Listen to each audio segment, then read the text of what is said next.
would have your Old Testaments out to the book of Ruth. That's where we have been having our scripture reading, and already into the second chapter, and wanted to make sure that we took some time to just maybe have an overview. I believe that's the practice that you all have had here for some time, and wanted to keep true to that, to make sure that as we make our way through these readings that we can take a step back and just see how the message is overlaid in these books that we're doing the reading from.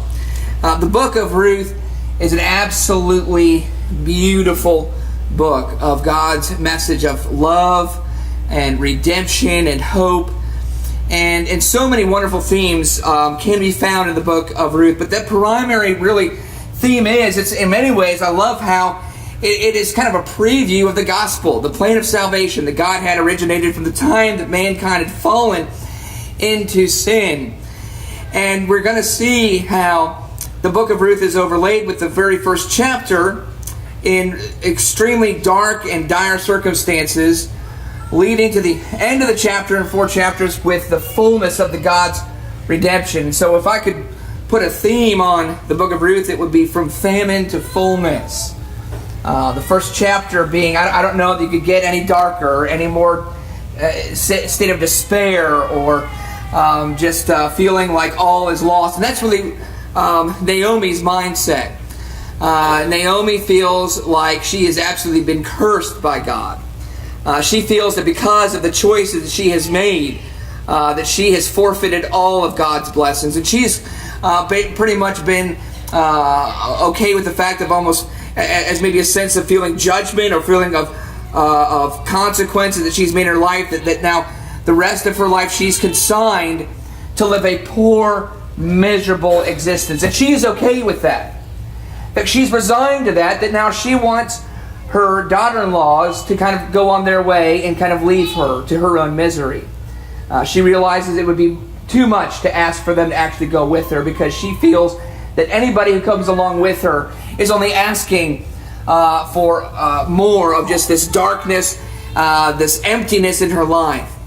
We read here in the first few chapters of Ruth first few verses of Ruth chapter 1, just how dark things had gotten. It takes place, it says, in the days when the judges governed, verse 1. So that itself should kind of give us a taste of just the darkness of those days. That was one of the bleakest periods of Israel's history, the period of the judges. And so it's during this context that we find some of the circumstances unravel. And what it is that there's a severe famine in the land. And so she does the unthinkable. She leaves the parameters of where they were instructed to live and make a faithful existence as God's people, and she goes out to Moab. And with her is her entire family. And it says that the 2 sons that she had actually find wives in Moab.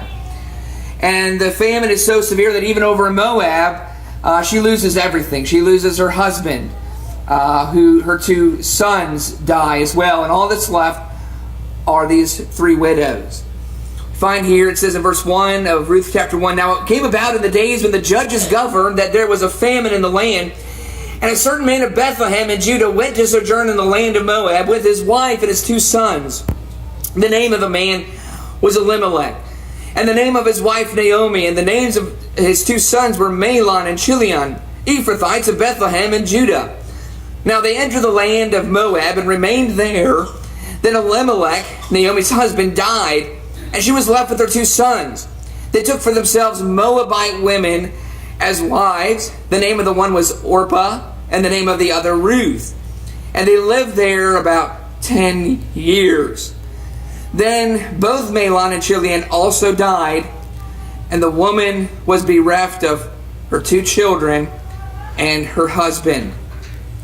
Now along the way, apparently that word gets back to Naomi, that God has shown kindness to his people in Bethlehem. God has brought bread. And so she's going back there, but she's going back feeling cursed. She's going back feeling kind of chastened by God, as if it were, to almost feel as if maybe all of this perhaps has happened because of her lack of faith. And now that God has visited his people, she's going to go back as this poor widow. And she wants everybody to just kind of leave her alone in that. It says there in verse 6 of chapter 1, Then she arose with her daughters-in-law, that she might return from the land of Moab, for she had heard in the land of Moab that the Lord had visited his people in giving them food. So she departed from the place where she was, and her 2 daughters-in-law with her. And they went on the way to return to the land of Judah. And Naomi said to her 2 daughters-in-law, Go, return each of you to her mother's house. May the Lord deal kindly with you as you have dealt with the dead and with me. May the Lord grant that you may find rest, each in the house of her husband. Then she kissed them, and they lifted up their voices and wept. And they said to her, No, but we will surely return with you to your people. But Naomi said, Return, my daughters. Why should you go with me? Have I yet sons in my womb, that they may be your husbands? Return, my daughters. Go, for I am too old to have a husband. If I said I have hope, if I should even have a husband tonight and also bear sons, would you therefore wait until they were grown? Would you therefore refrain from marrying? No, my daughters, for it is harder for me than for you, for the hand of the Lord has gone forth against me. And we find that actually she had decided to no longer be called Naomi, but wants to be referred to as Mara, which means bitterness. As it says there in verse 19. 19 says, So they both went. This is Ruth, who we're going to in a moment just see her loyalty. But this is the mindset of Naomi. That's what we see in chapter 1. Sets the stage for just the sense of all the poor decisions that she has made, and she feels as if God's hand is now fully against her. She's accepted that, and she's just merely going to go on her meek existence and doesn't want anybody else to be near her, because for fear that all of what God is now punishing her with, that somehow it would spill out over into anyone else who would be with her. And so she now says in verse 19, So they both went until they came to Bethlehem, and when they had come to Bethlehem, all the city was stirred because of them. And the women said, Is this Naomi? Almost kind of gives you the same impression of, remember Job's friends? When they come and hear of what happened to Job, and they can't believe it. They almost didn't recognize him. Almost seems to be the same sense of Naomi. She left full. She left with his family, comes back completely empty. Thinking, is this the same woman? What has happened to Naomi? And kind of has this sense of how she looks at herself. Says, is this Naomi? Verse 20, she said to them, Don't call me Naomi. I'm not even the same person. I've left that name back in Moab. She said, Don't call me Naomi, call me Mara, which means bitter.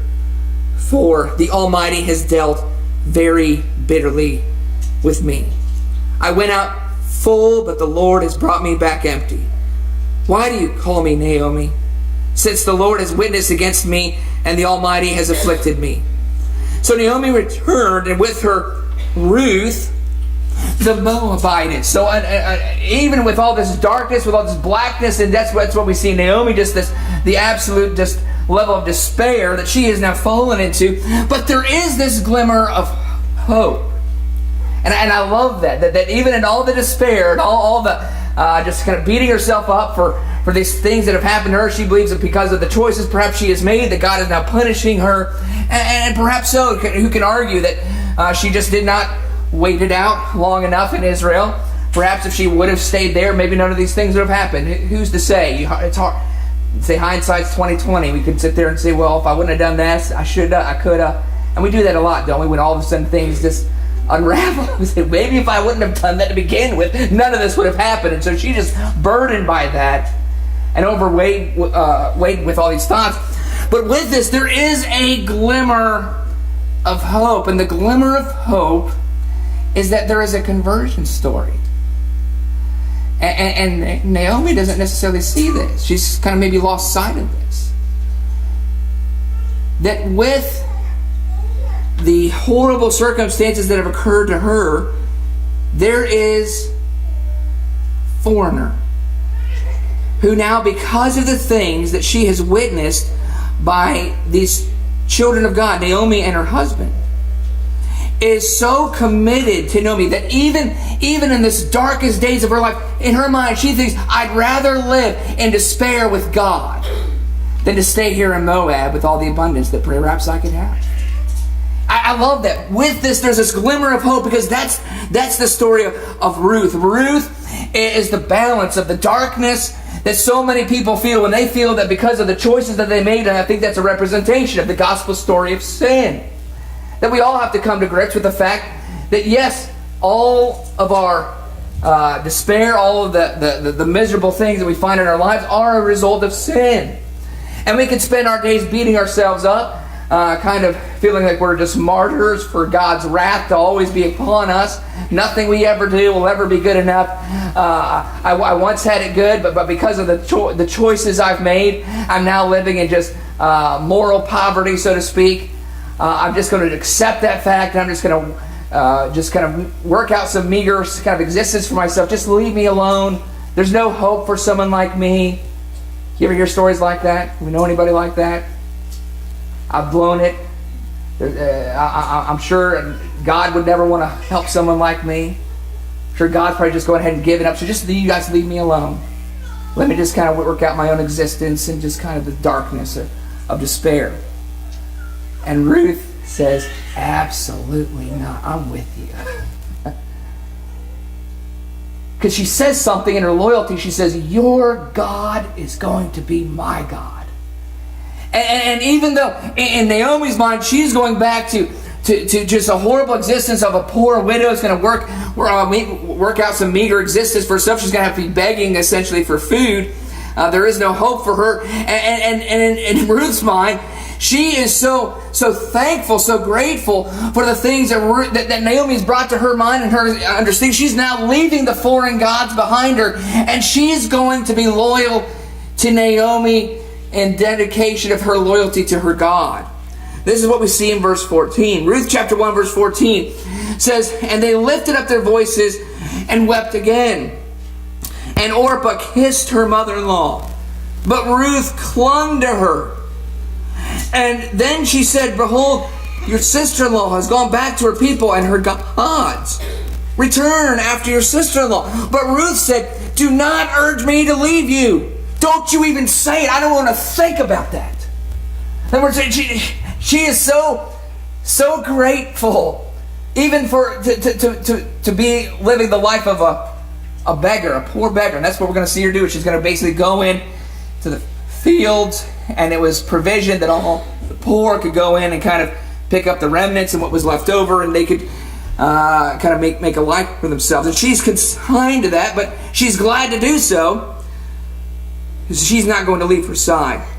Ruth said, do not urge me to leave you or turn back from following you, for where you go, I will go, and where you lodge, I will lodge.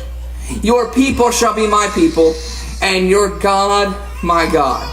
Where you die, I will die, and there I will be buried.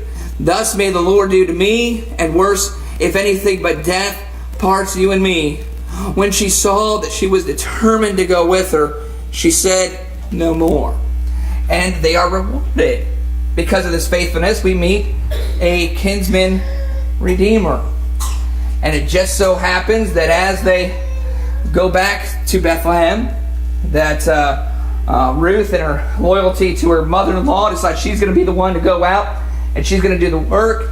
And it just so happens she ends up being in a field where there is this nearest relative to her. And there was a custom that if someone had lost property, had lost land, did not have any children to raise up, then perhaps the next relative could kind of purchase back what was lost, could kind of take them in and perhaps even raise up children for them and carry on the family name. So we see that Ruth, that first declaration of hope is rewarded. She's very optimistic. Naomi very pessimistic, thinking that because of all that's happened, obviously this is God's statement that don't even bother looking at hope, don't even bother thinking about things turning around. Ruth says basically, I don't know what the future has in store for us. All I know is I'm going to be loyal, and I'm going to be faithful, and I'm going to serve you, and I'm going to serve your God. And so as she does this, she meets this kinsman redeemer in chapter 2. I like how chapter 2 begins. It says basically, behind the scenes, we were realizing some of the connections, but they didn't see it right away. In verse 1, it says, Now Naomi had a kinsman of her husband, a man of great wealth, of the family of Elimelech, whose name was Boaz. And Ruth the Moabitess said to Naomi, Please let me go to the field and glean among the ears of grain after one in whose sight I may find favor. And she said to her, Go, my daughter. So she departed and went and gleaned in the field after the reapers. And she happened to come to the portion of the field belonging to Boaz, who was of the family of Elimelech. And Boaz is a man of great dignity, great honor. In fact, a man who, when he hears the story of Ruth, he is smitten right off the bat. He knows so much of her loyalty, and that means so much to him. That says a lot about him. That he values those who are loyal. He values those who make great sacrifices for the sake of honoring the God of Israel. And he realizes that she has done that she has made a great number of sacrifices. And now he is so thankful that it is so happened that she's now in his field. He is going to protect her. He's going to make sure that no other field could possibly benefit her other than his. And he urges her, don't go to anybody else's field, because I just want to lavish you with my kindness and my goodness. And I want you to know what a great thing it is that you're doing. And I pray God's blessings come upon you. Listen to what Boaz says about this in terms of the loyalty that she has. In verse 9 of chapter 2, it says, Let your eyes be on the field which they reap, and go after them. Indeed, I have commanded the servants not to touch you. When you are thirsty, go to the water jars and drink from what the servants draw.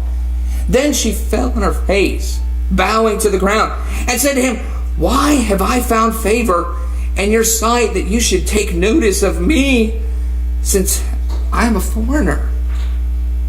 Boaz replied to her, All that you have done for your mother-in-law after the death of your husband has been fully reported to me, and how you left your father and your mother and the land of your birth, and came to a people that you did not previously know.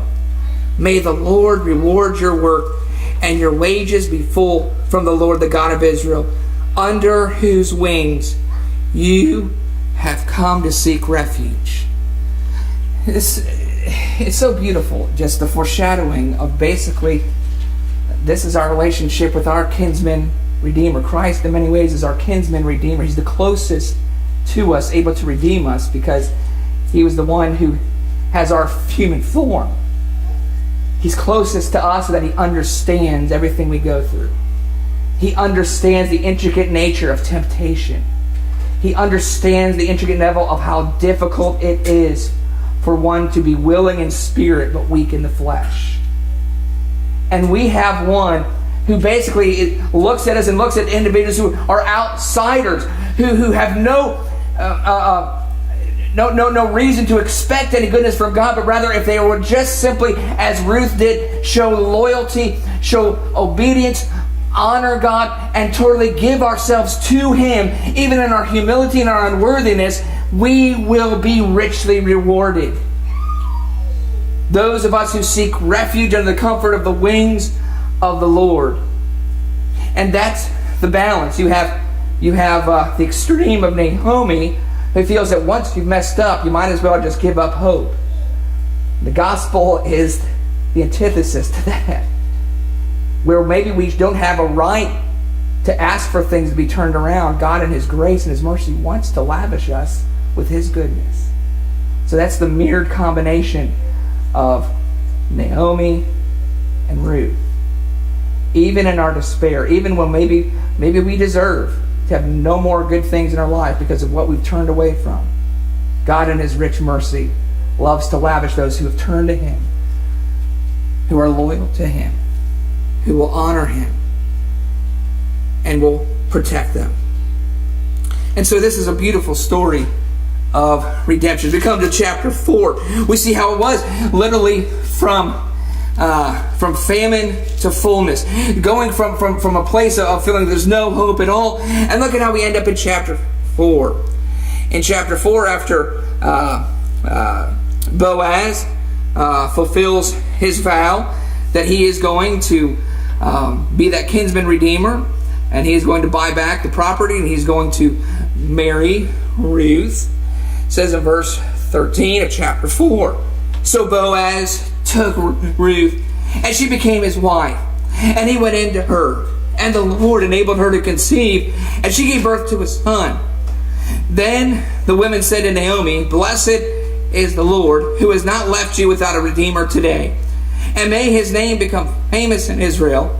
May he also be to you a restorer of life and a sustainer of your old age, for your daughter-in-law, who loves you and is better to you than 7 sons, has given birth to him. Then Naomi took the child and laid him in her lap and became his nurse. The neighbor women gave him a name, saying, a son has been born to Naomi. So they named him Obed. He is the father of Jesse, the father of David. And it's as if there's a little wink at the end of the book saying, does this sound like a story of redemption? Does this sound kind of like have hints of how our Lord and Savior is going to redeem us? Well, guess what? This is the beginning. This is the backstory of how our Redeemer came to this earth. I love that. I love the connection to the book of Ruth. It's almost this beautiful happenstance of it just so happens that someone, because of their loyalty, because of their devotion, happens to be put in the right place at the right time, and God just lavishing His love, lavishing His grace and His loyalty and His protection, because if He just smitten by somebody who would be so devoted. In fact, I love what Boaz says over in chapter 3. Boaz, he says, I thought it was something when I heard that what you left to just be loyal to Naomi. But then when she comes to the threshing floor and she is asking him to kind of cover me with your wings. Will you be our Redeemer? Will you take me as your wife? He realizes that this is even perhaps a greater sacrifice than just leaving her homeland. Because he says, you could have had a number of other suitors, other men. We talked about the beauty of Song of Solomon and the courtship process. And here her courtship is out of loyalty to her mother-in-law and wants this marriage to benefit her. She wants to redeem this woman. And all of this is because she sees the vast greatness of the God of Israel versus all the foreign gods she's ever served. She sees there's nothing like the God who is the creator of all things. And she has left all this behind out of pure devotion and show her loyalty that she is now committed to doing whatever necessary for his own people. Her mother-in-law. But notice here in chapter 3, Ruth chapter 3 and verse 1 says, Then Naomi, her mother-in-law, said to her, My daughter, shall I not seek security for you, that it may be well with you? Now is not Boaz our kinsman, with whose maids you were? Behold, he winnows barley at the threshing floor tonight. So she gives her this advice to go down there. So she goes in verse 6. It says, So she went down to the threshing floor and did according to all that her mother-in-law had commanded her. When Boaz had eaten and drunk, and his heart was merry, he went to lie down at the end of the heap of grain. And she came secretly and uncovered his feet and lay down. It happened in the middle of the night that the man was startled and bent forward, and behold, a woman was lying at his feet. He said, Who are you?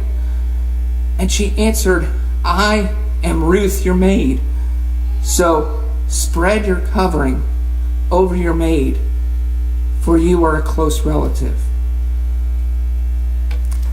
In many ways, it seems fitting that we have Ruth being so loyal to Naomi. Because I think in many ways, while these are two separate people, they represent kind of two elements of our character, of our psyche, of what goes on in our thinking. Sometimes we have the Naomi part of us that feels maybe when we see horrific results and we are just overcome with grief and we realize that we have no one else to blame but ourselves, and there's that sense of we just want to just be punished for it. We almost don't even we don't expect God to do anything about this. We don't deserve anything from God, so we're not going to ask for it. But then there's this other part that almost wonders, what if I was bold? What if, even though I don't deserve any of this, what if I express some boldness to ask for God to come and rescue me? Would he answer? Would he respond? Would he actually look favorably on me? And that's what Ruth represents, this other side. That her boldness. And I think Naomi, in many ways, she's coming along with this. She sees that there's a possibility, but it's Ruth's boldness, Ruth's willingness to follow these instructions of her mother-in-law, and basically represents, I think, in many ways, that wonderful story of the redemption of God, that even when we don't deserve it, it's there for us. And so here she's basically in her boldness, and she's rewarded for it. In verse 9 says, "Who are you?" And she answered, "I am Ruth, your maid. So spread your covering over your maid, for you are a close relative." Then he said, "May you be blessed of the Lord, my daughter. You have shown your last kindness to be better than the first, by not going after young men, whether poor or rich. Now, my daughter, do not fear. I will do for you whatever you ask. For all my people in the city know that you are a woman of excellence." Woman of excellence.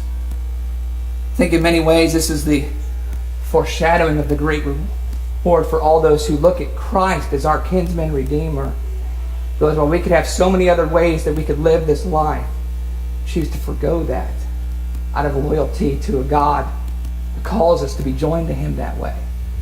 And Ruth kind of shows us that there is beauty, there is hope, and seeing the rewards that come from turning away from all that glitters in this life, all the possible ways we could go through this world, and choosing to show loyalty to the Lord.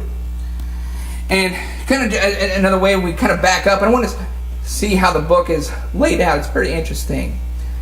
Again, it's 4 chapters and has a kind of beautiful symmetry to it. Again, as we pointed out, it goes from tragic loss to beautiful redemption. It's this beautiful story of going to the worst possible scenario and having everything restored to the best possible scenario. But what's truly beautiful is what we see, the connecting chapters 2 and 3, is how this all comes together. Someone would ask, how in the world does someone go from the rags to riches story spiritually? What does that look like? Well, chapters 2 and 3 show us. We have this symmetry in that chapter 2 and chapter 3 are laid out very similar. Basically, each chapter start out with Ruth and Naomi talking and making plans. Usually these plans involve Boaz. Then you have Boaz meeting Ruth, speaking to her, talking about something that gives her hope. Then you have at the end, Naomi and Ruth talk about this, and Naomi's advice is always, keep doing what you're doing and just wait. Keep doing what you're doing and just wait. In fact, let's now chapter 3, or excuse me, chapter 2 ends. Again, in chapter 2, Ruth is gleaning in Boaz's field, finds out he's a kinsman redeemer, relays this to Naomi. Listen to what Naomi says in verse 22.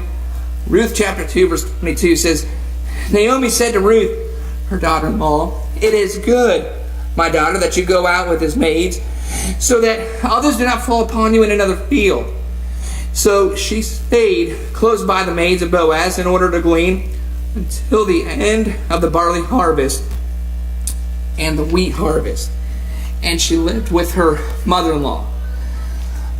But what we don't get, because of perhaps the lapse of time that's covered between chapter 2 and chapter 3, is all of the mundane, kind of boring, everyday details of life that kind of gets glossed over. I think it's done on purpose.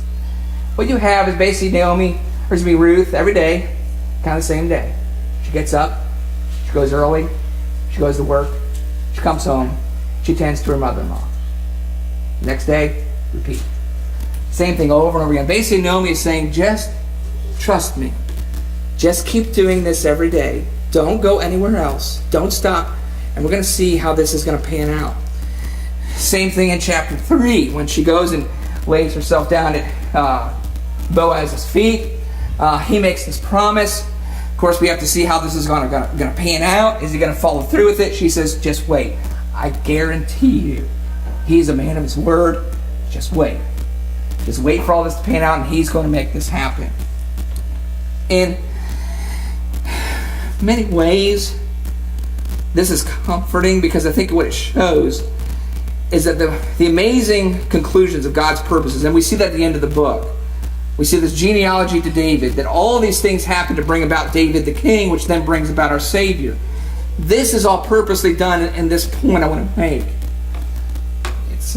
It seems to me that through the book of Ruth, you can make this point. It's almost as if God works out his glorious plan through the mundane, boring details of everyday life. It starts really at the beginning of chapter 2. Nothing really glorious about putting yourself into work and saying, okay, I'm going to go out and I'm going to beg for food. I'm going to do basically what the next thing is in front of me. Someone pointed out the fact that it seems as if God is almost missing from the entire book, but that's not true. I believe the reason it's laid out this way is done on purpose to encourage you and I, that sometimes we get discouraged because we wonder, where is God going to show up? What are the details of the plans he has for me going to reveal themselves? And we have a couple ways that we react to that. Some of us, sometimes I think like the Thessalonians, look at the everyday necessities of life as if, well, that's not what God is. Just responsibility, going to work every day, showing up, clocking in, clocking out, coming home, and just repeat, going through that cycle of just the everyday kind of mundane, boring things of life. God really isn't. And then there's no way that great, glorious purposes could be revealed through that process. That was a mistake the Thessalonians made. They had heard that one day Christ is going to return and all of this world is going to be done away with, and they thought it was going to happen relatively soon. So what did they do?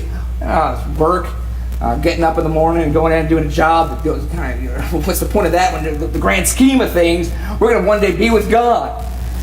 And Paul had to correct them on it. Right? He said, no, go to work. Get a job. Meet your responsibilities. Yes, one day God is going to come back, but it's not going to come back for quite a while. You got some time here. In the meantime, go ahead and work for a living. But some of us, when we accept that, I think we get discouraged. We say, okay, well, I'm going to go to work and I'm going to do the things. I'm going to clean up the living room. I'm going to do the chores. I'm going to do the dishes. I'm going to tidy up. I'm going to go to work. I'm going to get up and I'm going to do all the thing all over again. It seems like I'm doing what God is asking me to do, but where are these grand plans? Where are these grand schemes? Where is this divine plan that's going to be unraveled and revealed? Ruth shows us that God's plans are eventually revealed, and they're carried out rather in the mundane things of life. In other words, if you want to have hope that you will eventually be able to see God working through you, ask yourself this question: what's the next thing that you need to do that's right in front of you? Right in front of you. Maybe it's a pile of dishes that needs to be cleaned up when we get home tonight. Maybe it's vacuuming the rug. Maybe it's making out a list of what you need to do to fill up your cupboards on Monday to go to do some grocery shopping. All these things tend to kind of discourage us, right? Because we feel like, well, I'm doing all these things, but where's God in all this? God was working behind the scenes as Ruth every day did the mundane, kind of boring chores of life. God was working as she got up every day and went up and just gathered the wheat. That's where he was. And that's where you see the clue of it in chapter 2, verse 1. Notice what it says. Ruth chapter 2, verse 1 says, now Naomi had a kinsman of her husband, a man of great wealth, of the family of Elimelech, whose name was Boaz. But they don't know any of this. In other words, this is God's plan. But they have no idea where it is, when it's going to happen, or how this is all going to unravel. And notice, they're not even remotely interested in that, it seems. The only thing that Ruth is interested in is what is the next right thing to do right in front of me. I've got a widow that I've vowed my loyalty to, and she has to eat. So I'm going to get up and I'm going to go to work. And that's all she's thinking about. Sometimes we discredit things like that and thinking, well, go ahead and do your mundane, boring life. I'm going to meanwhile be looking for God to kind of speak to me or kind of reveal himself in some magnanimous way outside of that.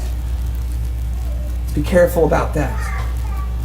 Often, God's plan is revealed to us while we are doing the mundane, necessary things of life. That's what we see here. Notice what it says in verse 2 of chapter 2.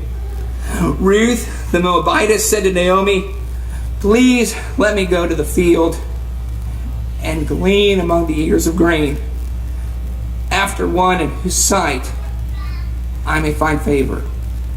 And he said to her, "Go, my daughter." So she departed, went, and worked. What's beautiful about this is these few words. Notice what it says. One of the most important words of this whole book. It is right there after she goes to work. After she goes to work, it says this. Verse 3, she departed, went, gleaned in the field after the reapers, and she happened to come to the portion of the field belonging to Boaz. That's where God is often going to be seen working in our lives. The "it so happened" parts of our life. It just so happened.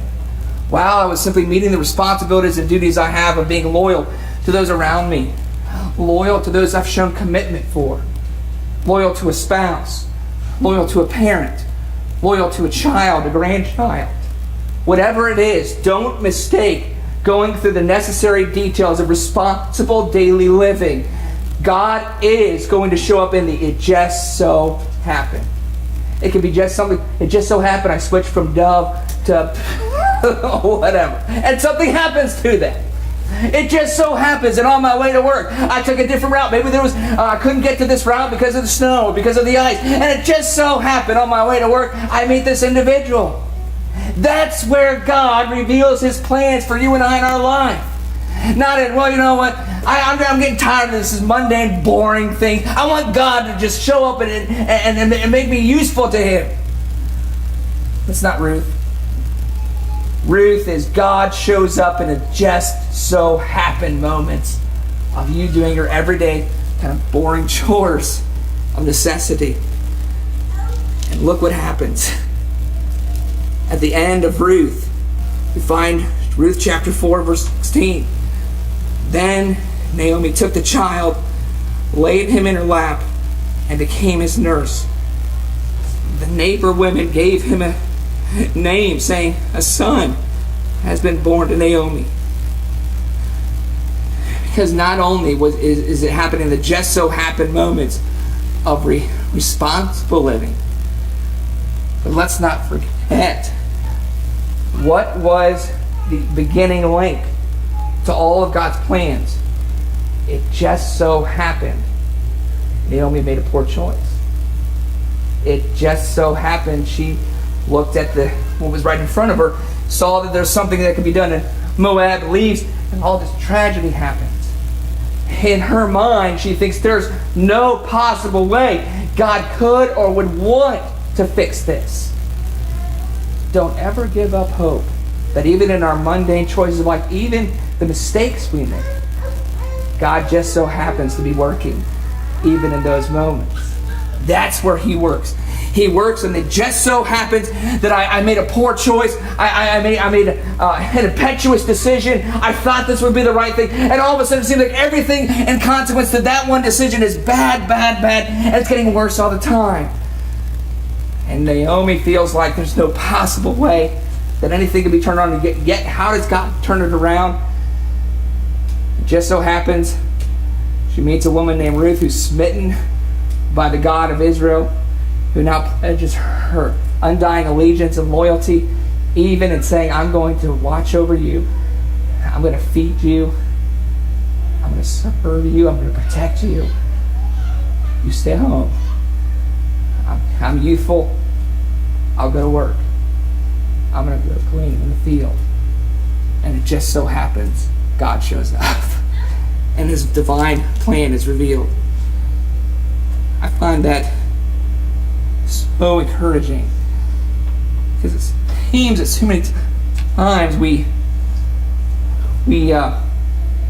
have the temptation to lose our zeal, especially when we first become Christians.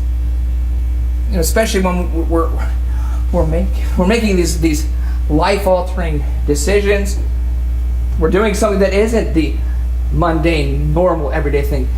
Saying you believe that Jesus is the Christ, the Son of the living God.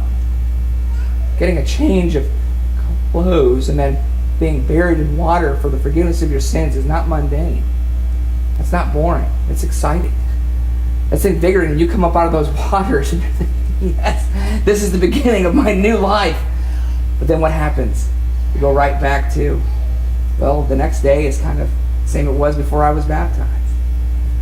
Don't let some of those crucial life-altering moments in our world, whether it's not only just being married to Christ, maybe it's being married to a new spouse, maybe it's having a new child, maybe it's having a new job, maybe all these things that change us.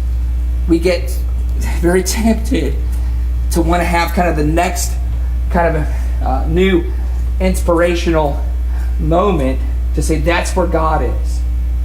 Let's not lose sight on God shows up in those mundane moments. Let's just be faithful and be loyal as Ruth was. If anyone is with us who's never obeyed the gospel of Jesus Christ, we encourage you to show your loyalty to what God has done. There is a kinsman redeemer for us. Jesus is our nearest relative. In other words, our nearest sinless relative. The only one that is any position to fix the mess we've made in our lives. And he's willing to do it. We can be as bold as what Ruth was and saying, cover me with your wings. Let me be saved. I am willing to put myself in your hands and be loyal and faithful as your subject. He is willing to buy us. He has already paid the price. He did so with his blood. He is certainly willing to take us, forgive us, and allow us to be joined to him through the church as being his bride. We encourage you, if you've not yet done that, to do so. If you have, don't let the mundane things of life discourage you too much. And perhaps this book of Ruth can be an example for us to realize God is there. Even though we don't always see it, it's not always evident. Just be faithful, loyal to him all the way. Whatever your needs are, if we can encourage you, help you in any way, once you come to the front, we'll assist and help you out. Stand, sing the song encouragement together.